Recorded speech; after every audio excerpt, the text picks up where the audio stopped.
Broadcasting live from Tech Square in Atlanta, Georgia, it's time for ATDC Radio, powered by Business Radio X.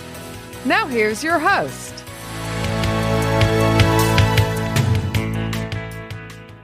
Welcome to ATDC Radio. Stone Payton Lee Cantor here with you. Lee, it is my pleasure to welcome back to the Business Radio X microphone CEO and co-founder with OncoLens, Miss Anju Mathew. How have you been? I've been great. Thank you, Stone. Thank you, Lee. Thanks for having me back.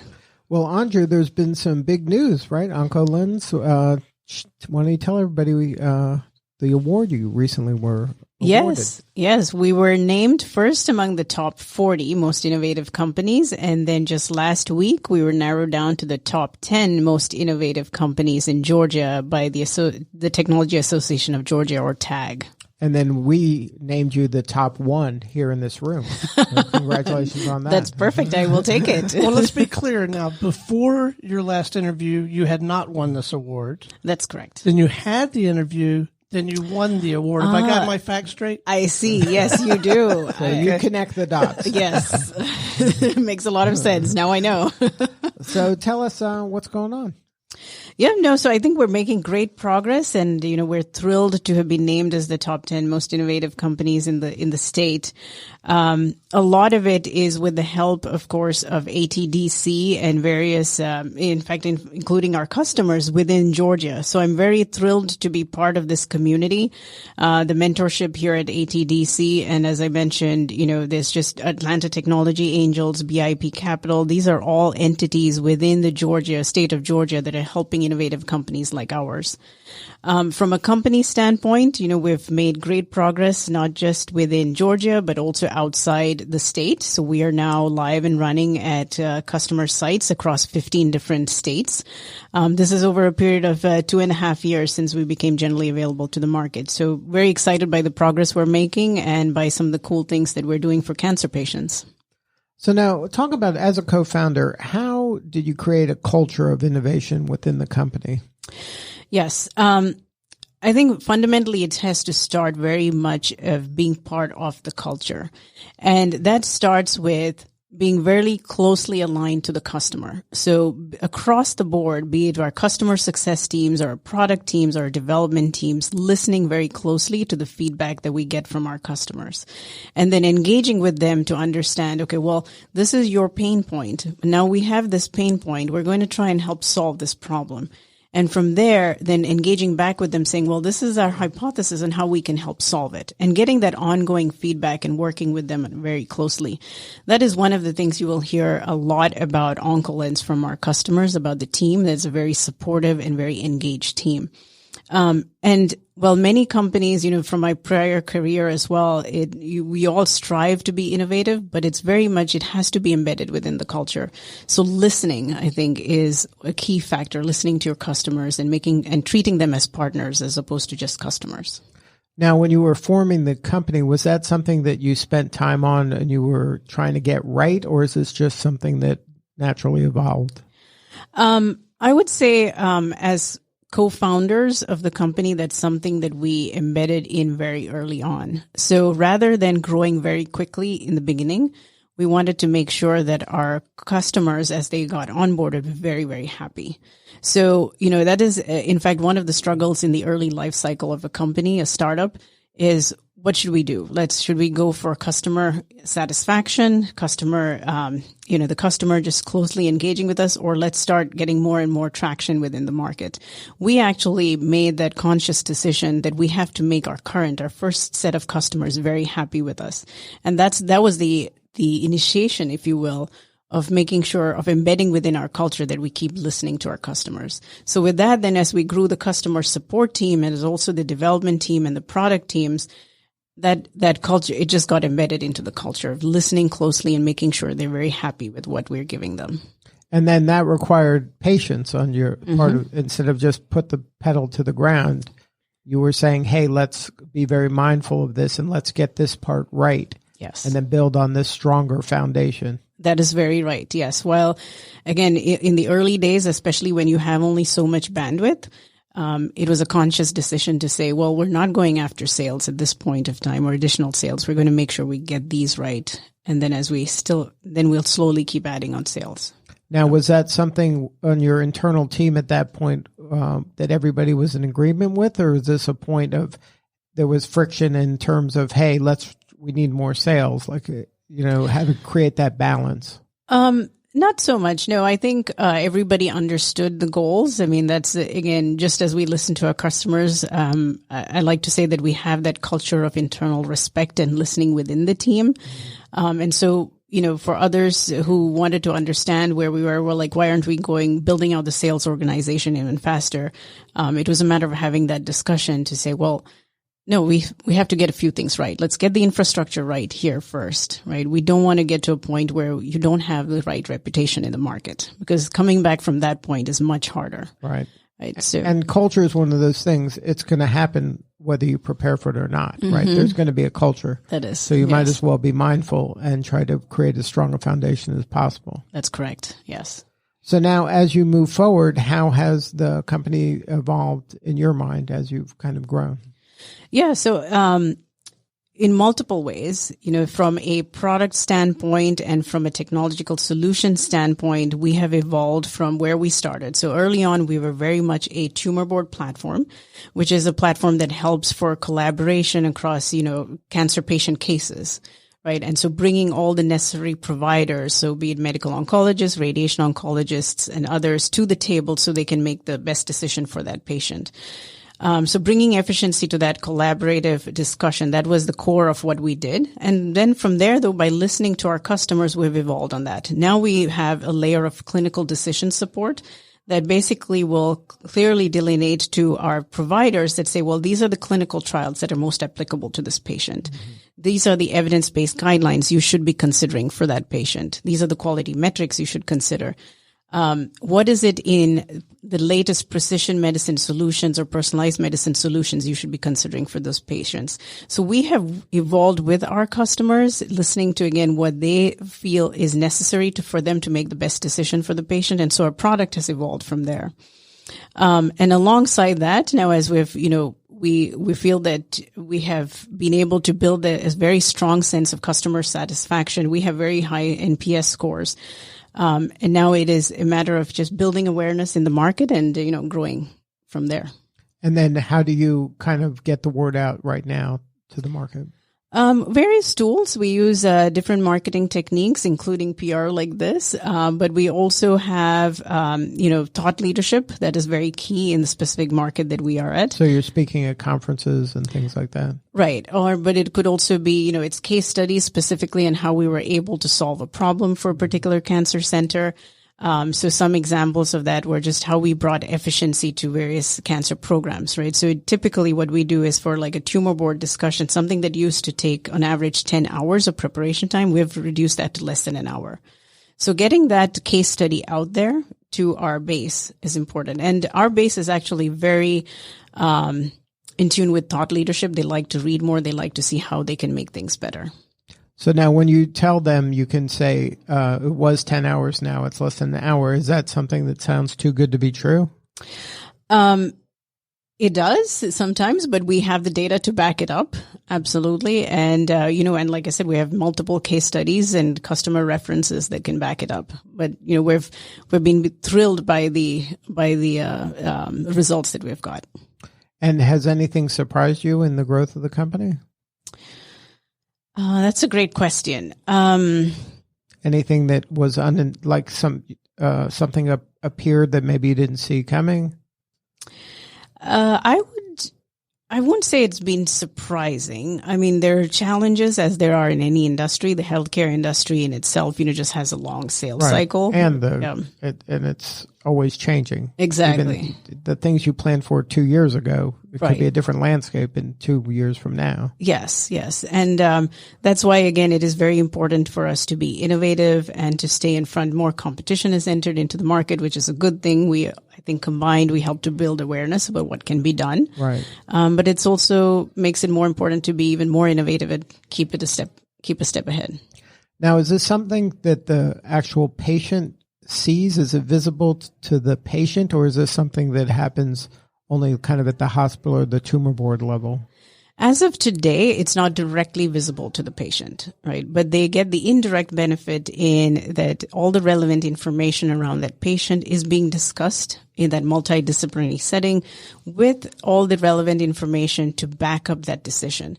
What happens in today's world is if you're a cancer patient and your case is being discussed at a tumor board, there is a struggle to pull together the relevant data just around your case because the data is in different silos. Mm-hmm. We bring that together automatically. But then on top of that, because of our clinical decision layer, we eliminate that lack of standardization. So we're bringing standardization to the discussion, making sure that, yes, the providers are considering all the various options, be it a clinical trial or be it a different type of biopsy or a different type of treatment that is just being newly approved by the FDA. On average, the market just lags behind 7 years. So it takes 7 years on average for a community-based physician to be sufficiently aware of a newly available diagnostic or treatment option for a cancer patient. So we're trying to close that gap. So for a patient, again, indirectly, if our platform is there, we're closing that gap in terms of what are the options that are available. So at least the providers know, okay, these were options. And now they have to make that final decision for the patient. But it's more of an informed decision because they're almost getting this data in real time of these are the options that are available as opposed to this is what I remember was correct. Available. Exactly. So now when you were, any advice for the person in healthcare that it has a startup in navigating these kind of tricky waters? Great question. I think there's a couple of things. One is to get some early engagement with some customers, right? Health systems and our hospitals, and working closely with them to build out that solution. Because the workflow, especially in healthcare, the workflow you're embedding yourself into is very important. If you go too far off track, this is a customer base or industry that does not accept it.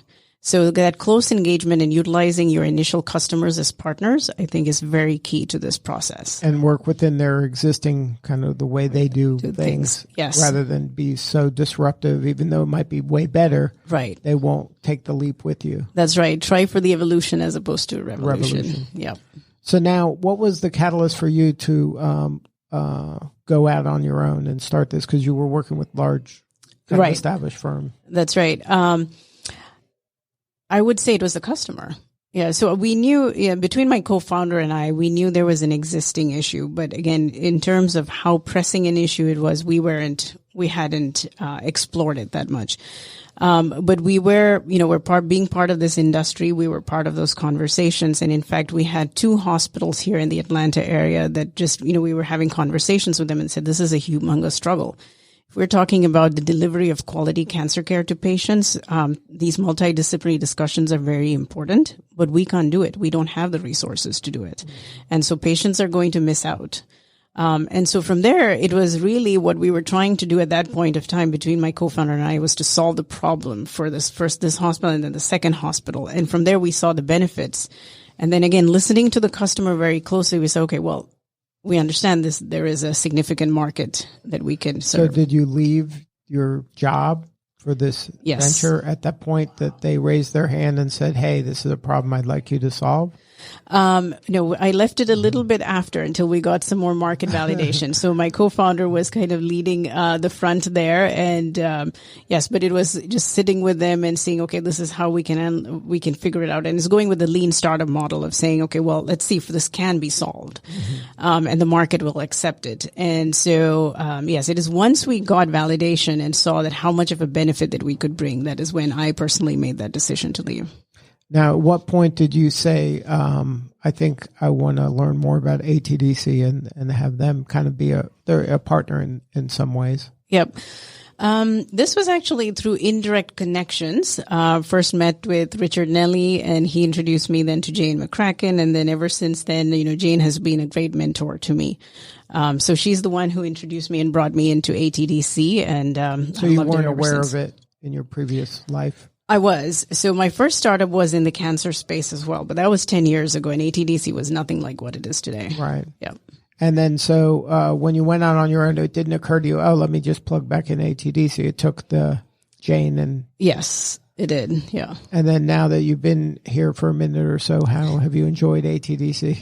I have very much loved it. We actually took office space only more than a year ago, a little bit more than a year ago, but I was part of ATDC now for more than 2 years. And a lot of it is just, to me, has been the mentorship and the guidance that you get from people like Jane and Frank and others. Just the introductions, helping you time when you need to go out for funding, understand what some of the challenges, and just learning from the other companies here. Now, did they help in any way with funding? Through introductions, yes, and planning. Yep. And then you mentioned BIP Capital. How do they come into play in this? Yeah, so they are our investor, one of our investors. They came in the seed round as well as in our latest pre-Series A round. Mm-hmm. Yeah. And then how have you found working with them? It's been good. I think, with every partner, there's always some challenges and there's always some benefits. And, I've very much enjoyed having them as part of the board. Again, they have experience, building, helping to build companies like ours. And I think just that cross learning is very important when you look for a venture capital partner. Now, any advice for the other entrepreneurs out there when they are looking for a VC partner? What would you say are some do's and don'ts? Yeah. I think a key one would be don't just look for a financial partner, look for a partner who can help you strategically. So like connections or access to markets and things like that. That's correct. And including having an understanding of your space. So what are some of the challenges you're going to face and how can you preempt those? I think there's that field or market knowledge is very important. And that's something that some entrepreneurs may think that, hey, I just need the money. Yeah. I'll figure the rest out. But it's a missed opportunity to not really leverage all that the VC can bring to the table. I agree. I mean, there's only so much and that's the thing about business, right? There are so many factors that can come at you that you probably haven't seen before. And then what do you need more of right now? Well, right now we are in a very strong hiring spree. And so it's connections into potential candidates across the board. So development, sales, implementation. So across pretty much all functions. And so we're looking for candidates and great people who are out there who can help grow a very exciting team. And then has ATDC helped in that area? I would imagine access to talent would be one of their benefits as well. Yes. So again, through the mentors, the AIRs here, definitely connecting into their networks have been very helpful. And if somebody wanted to learn more, what's the coordinates? So we're info@OncoLens.com. So you can just email us directly to find out more about what job openings we have. And then you can also reach out to me personally at Anju@OncoLens.com, ANJU. And OncoLens.com is the website. That's correct. All right. Well, keep up the good work. Congratulations on the award. Hey, stay with us. We're going to visit with some more guests, all right? Sounds good. All right. Thank you. All right. Next up on ATDC Radio this afternoon, it's Nakia. Melecio. Yes. Well, welcome back, man. It's impressive. You've been here once and you said, yes, I'll come again. Absolutely. So we must have done something right. Huh? You sure did. Just great conversation, man. Or I just wanted to see your face again. So what have you been up to since we talked to you last? Oh, my God. I just... from ATDC to NSF to working with students to city stuff to government. I'm just all over the place and just trying to still find that balance between work and life. I still haven't found it yet, but I'm still looking. Hopefully I can find it soon because sometimes I feel like I just need like 2 weeks of a nap instead of like 30 minutes. So get us caught back up, your role and what you're out there trying to do for folks on a day-to-day basis. Yeah, so my role has changed since the last time I was on the air with you. Man, if you don't get to them every week, this is what happens. I know all kinds of good stuff out, right? Yeah, so last time I was here, I went from I was a mentor, and now I'm on staff as one of the catalysts.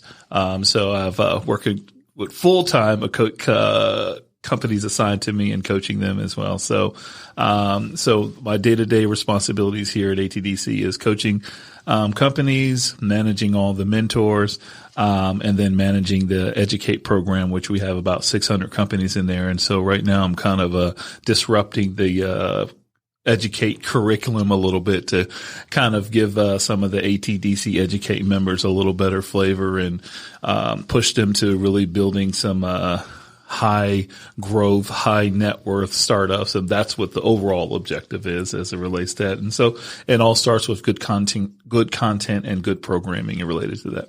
And then regarding the content, you talk a lot about customer discovery. Yes. Is that one of your superpowers? Yes, that is one of my superpowers, the customer discovery process. And then why is that so important to startups? Yeah, because it's the entry point to the market. It's the entry point for you being able to understand who your customer is. And customer discovery is a good way to kind of unpack that. And give you the opportunity to make sure that you are in fact in the right market. And customer discovery is a good entry point to figuring that out. And what are some mistakes that if a company isn't focused on customer discovery, what are some kind of rabbit holes that you've seen them go through? Yeah, so I'll speak from the researcher side of it. A lot of scientists and engineers and students come into the customer discovery process with a bias. Hey, I know my technology. Hey, I'm smart. Hey, I know what I'm doing. Hey, I've been working on it in the lab. So surely somebody wants this high grade sensor for jet propulsion. Yeah, great. Yeah, I'm gonna go to Walmart and get 2 of them. So they in their head have found this magic pill. Correct. And then they're like, I got it. And then Correct. they just are heads down working on that and perfecting it without getting any kind of without talking to customer validation from any customer. Spot on. Absolutely. They go out. So you've seen this happen with your eyes. Oh, absolutely. And it's funny having to just put the pin in that balloon and just watch it burst. Like nobody cares about what you think. It's the market that cares about what you think. And finding a big enough, repeatable enough problem and pain, and then building a business model around that to be able to scale, and then couple that with the pricing and the strategy behind getting to additional markets. That's a hard thing. That's not a very easy task, but customer discovery is the initial. And it may not be intuitive. Like Correct. Even if you found the magic pill and the customer loves it, and you go, it costs $1 million, and they'll be like, "Well, I'll pay $1,000." Right. You it's the same miss, right? Correct. Absolutely.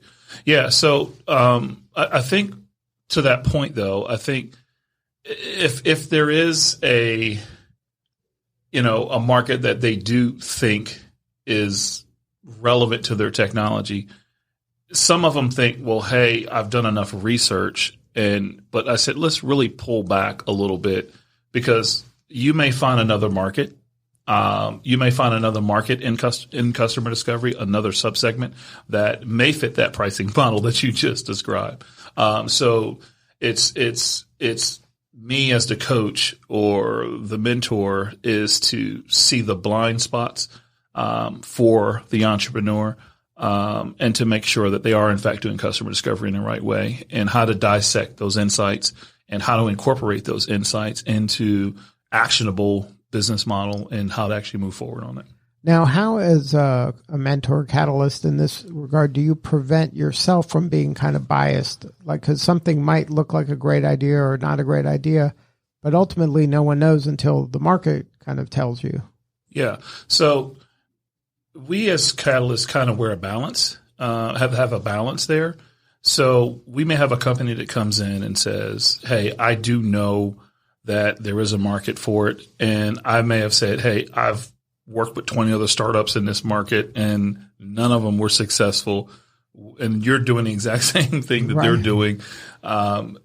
So where is that differentiator between you and what these other 20 companies? And so sometimes it's kind of like, well, let's kind of slow down and speed up and kind of let's look at it a little differently. Who all did you talk to, and who else do you need to talk to? And maybe we can kind of do a pivot here. And maybe your technology might have a better application for a different market as opposed to the market that you're thinking about. And I'll have an example without kind of going too deep into their IP. The last NSF core team that I was on, they came up with a computational model for media feeding strategies for cells, which helps cells grow in CAR T, for instance. The biopharma had interest in more cells mean more product means more money. What we found out is that the tool that they had to be validated in preclinical before it got to phase 1. So when FDA approves the process or a new drug, they approve the whole process. If you were trying to introduce their product in, say, phase 1, you were not likely to get your tool or your technology in. So your tool would have had to have been approved through the entire process for it to be adopted. And so that was one of the things that we unpacked in customer discovery. Now, we were able to say, okay, do we want to wait 10 years for that to happen, or 5 years, or however long it was going to take? So they found another market in the clean meat industry. They use cell lines. They use the same process. They use bioreactors. They use all the same processes that you use in cell manufacturing and cell extraction. So we were able to find a customer there, low barrier of entry, low regulation, and they were not as risk averse. But that's just an example of me being able to coach them to say, okay, hey, let's think of a different market. I know you had this initial market, but here's a better market. Now, do you find that people initially go too broad or too narrow when they're deciding on the appropriate customer? Depends on the technology. If it's very specific, then you'll be narrow. If it's something that can have multiple applications, we encourage them to start out very broad, and then they eventually will narrow if they're doing customer discovery in the right context. And has there been a time when you've been coaching a team and then they were right and you were wrong? That they were right and I was wrong? Yeah, yeah, a lot of times. I won't tell you who. but yeah, there a lot of times, of course. For me, it's I have to kind of wear multiple hats in the coaching equation, because it's the investor may want one thing, the company wants something different, the market says something different, and then finding balance in between all of that and bringing alignment so that you can have that hyper growth, that hyper scale, a company that can grow. Sometimes that's a challenge. So sometimes my opinion or my feedback may conflict with one of those specific things, whether it be an investor, whether it be the market, or whether it might be the entrepreneur. And what's the most rewarding part of the job for you? Oh man, to see the smiles on their face, the win, I mean, in this world of startup, people always ask you, do you sleep? I was like, no one sleeps in the world of startup. Are you crazy? We take these 5-minute micro naps here and there, we doze off and fall off our chair. No, so the win for me is just seeing when that aha moment, that light bulb goes off in their head, where it's like, I get it, where they actually see a path to market, where they see that this technology can take off, can grow, can scale, and they're getting the traction and it's translating into customers and all that, and seeing that moment, to see them win, that's when I know I did my job. Because that must be the most frustrating part for the entrepreneur, is feeling they have something and then kind of banging their head against a wall. Right. And then if you can show them a path to, okay, stop banging over here, bang over here, and then all of a sudden the doors open. Right. Yeah, absolutely. The deeper the technology, the more regulations, the harder it is to get to market, because there are so many hurdles that they have to kind of jump and leap, and things that they have to kind of go through to get their product to market. And these things affect scale, they affect pricing, they affect valuation, they affect everything. And so you have to think of the technology in the ecosystem as a whole and where you fit into it. Are you enhancing it? Are you disrupting it? Are you a bottleneck in it? And all of those things can kind of be a challenge sometimes for the entrepreneur, that they may have the technical skills, but they don't have the business skills to be able to navigate some of those landmines. And that's where we come in as coaches and catalysts and mentors, and to see them get it. And so there's a bit of a teaching process too. In it as well, to make sure it's not one thing for me just to give them the advice, but to make sure that I'm curating an environment to where they understand specifically what I'm saying. And when they're having the conversations with investors or market or specialty folks, that they can make sure they're addressing the problems that are before them. So Nakia left the gate open and another catalyst snuck in here. It happens. That's why you got to lock the door. Please welcome to the show, Miss Brandy Nagel. How are you? Hey, I'm happy to see everyone. It's been too long since we have done this, I think. Yeah. How about you? What have you been up to lately? Oh, gosh. Well, last week I had a great experience. I taught the customer discovery class here at ATDC, and I don't get a chance to do that very often. And it reminded me how much fun it was to work with high-tech entrepreneurs who've got their idea and they know there's something there, but they haven't figured it out yet. And so that's what brought me in today, was to talk a little bit more about that. And then, so you're dealing with, this is at the educate level? It is at the educate level. So these are people with ideas that could be on a napkin, like this hasn't been proven yet. ATDC has different levels for the entrepreneur, and this is kind of at the earliest stage level, right? Yeah, that's where I like to work with entrepreneurs, is that early level where they've got the idea and the passion, but they haven't quite figured it all out yet. That's fun for me. So now, give me your pitch for that entrepreneur that hasn't engaged with ATDC yet. Like, why should they kind of plug into the ecosystem here? Oh, it's easy for me. I just say most startups fail. Yeah. But with ATDC, they fail less often. Yes. It's one of the greatest resources we have in the state of Georgia as an economic development engine, as a resource for entrepreneurs, as a way to commercialize deep tech and science. So now, what do you need more of in terms of people participating in Educate? Do you need them to be the college kid that's out there and has an idea within college, or you need them to be the more veteran? Maybe they're in a career path and they pivot to something entrepreneurial? Gosh, I like to talk with all kinds of entrepreneurs. So yes to the college student, and ATDC Educate is open to all college students at no charge.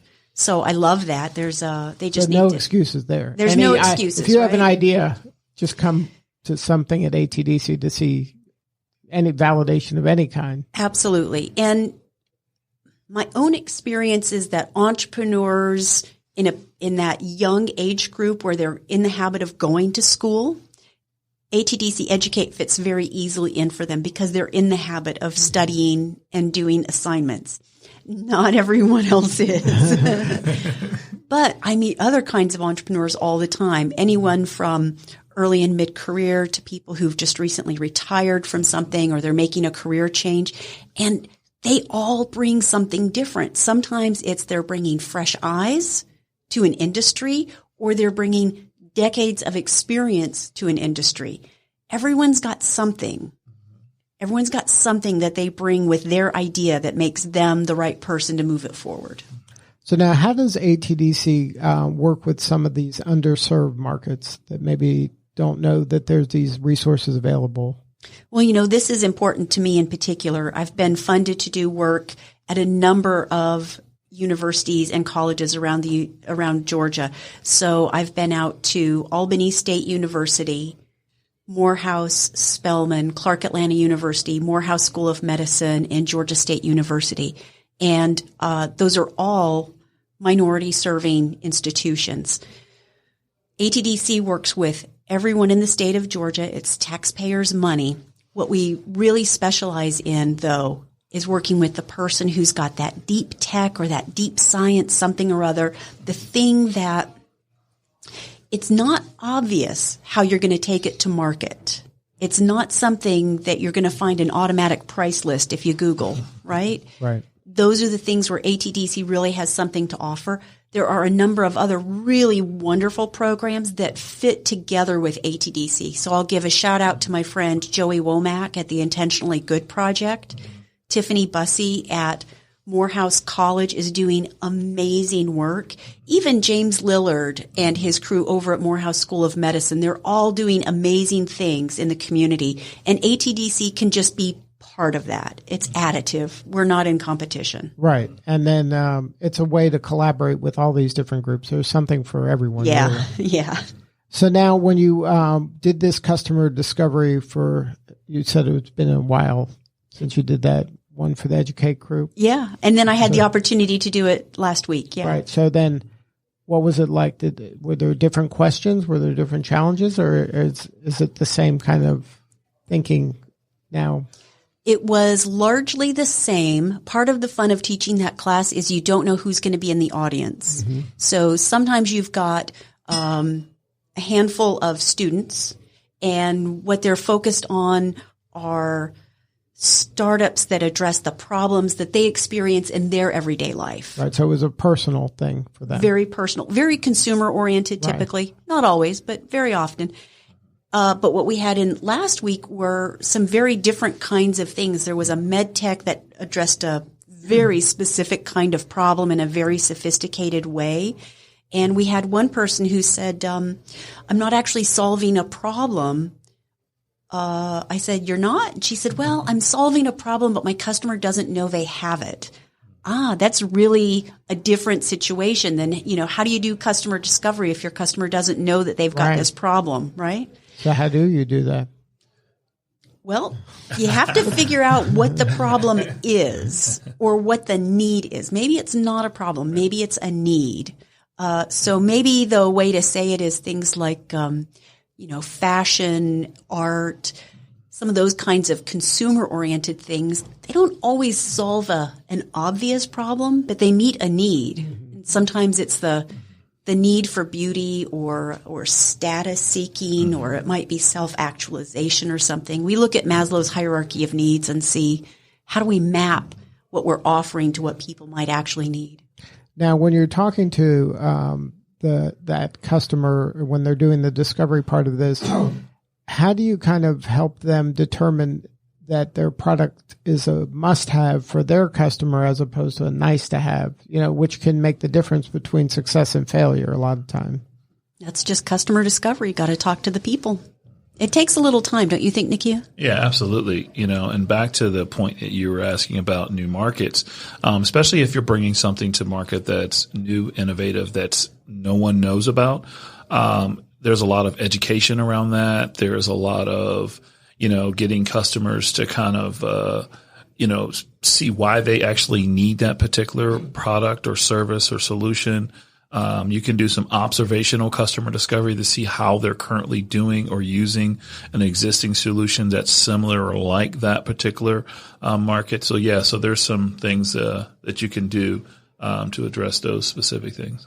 I feel like if that left unchecked, I would have a tendency to ask very weighted questions, maybe not even intentionally. I'd be like, how do you feel about all of these marvelous stories that traditional media is ignoring?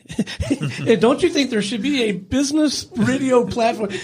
And that's not serving me, right? You got to go in, you've got to ask more objective questions, right? Are you saying that you might be more of a salesman? I think maybe. Than an interrogator?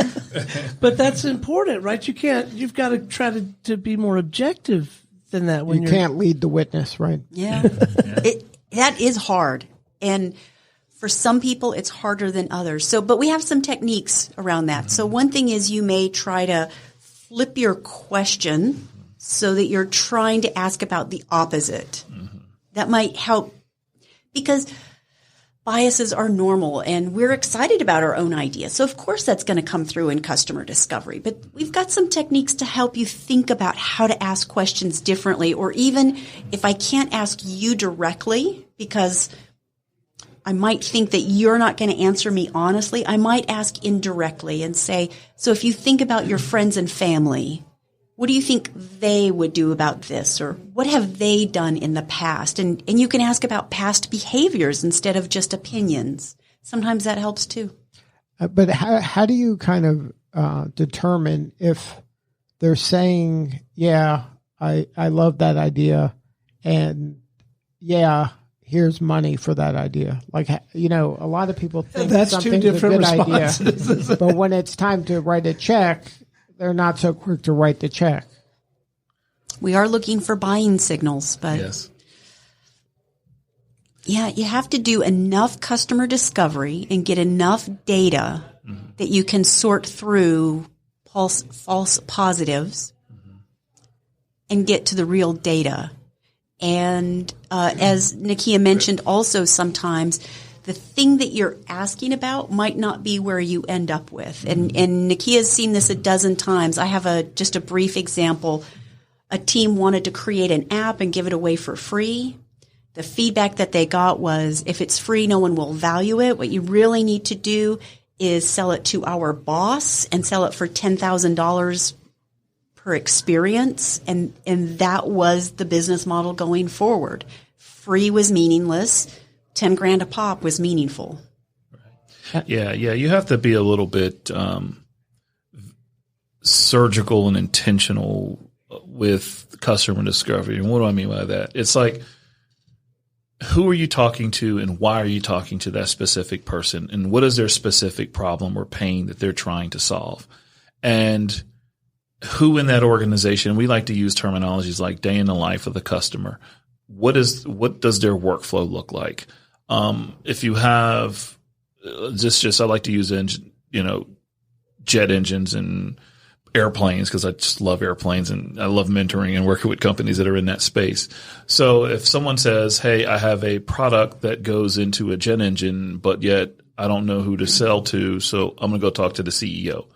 My first question is why are you talking to the CEO? Why are you not talking to the engineer or to the plant manager or the person buying the products, or, you got to get to the who has the real problem. Right. The boots on the ground of who's dealing with this every day. Right. So the natural assumption is to default to, I'm going to talk to the CEO or the CFO. Because they know everything about everything. Because they know everything about everything. And they're only going to do is say, well, here, talk to this person. We'll talk to this person. Right. So you have to figure out. They don't know how the engine works. Right. They have no clue how the engine works. And so you have to talk to the person that has the problem and has the pain. And that's kind of how you get to but not just that, you have to make sure that your questions are very specific, and you have to know what you're looking for when you go into that interview, and how to take that insight and dissect it and say, okay, if we talk to 20 jet mechanics, we talk to 20 manufacturers, we talk to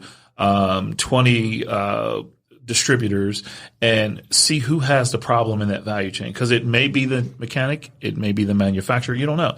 But until you talk to the people to really get an understanding who has the problem in that value chain, but keeping in mind that as you're building out your business model and understanding your customer segment and the value that you bring, your customer has a business model and have a value proposition, right, and you have to be in line with them for that acquisition or that. And they've existed without you for a while right, now. Exactly. So.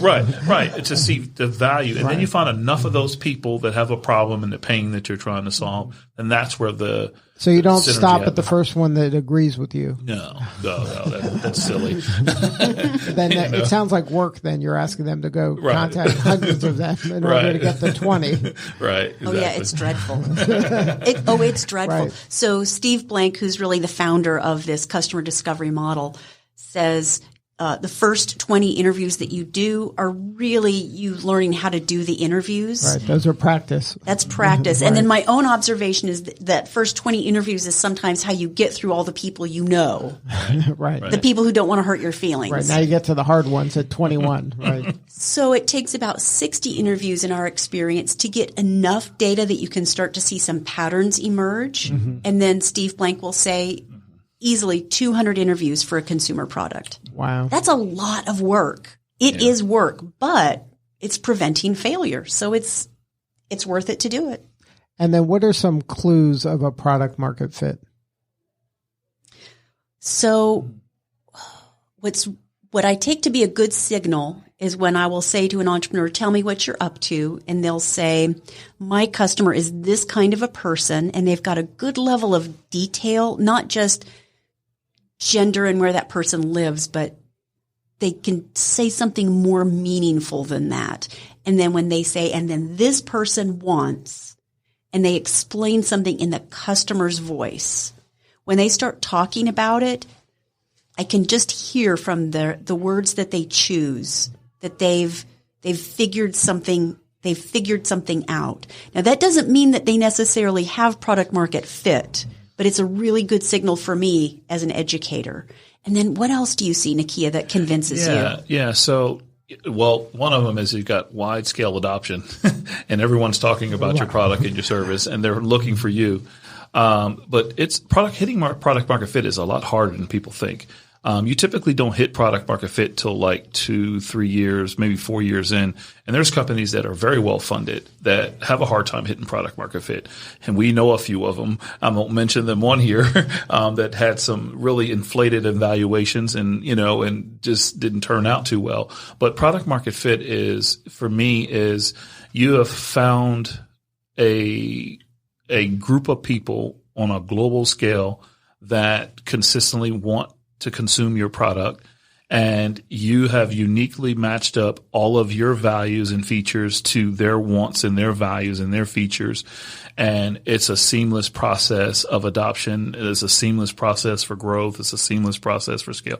That's my definition. I'm not saying someone else may give you a very different, but there are some indicators there that says that you do have product market fit, and it's usually a really good marriage between you and the consumer. And in order to get to that end point, it didn't start at that end point. It went through a lot of iterations and changes from both sides to be truly collaborative. Correct. So that you really understood the customer, so that you can match your service or product to the customer. Correct. Yeah, because you can have solution market fit, and you have a product and you're solving a problem.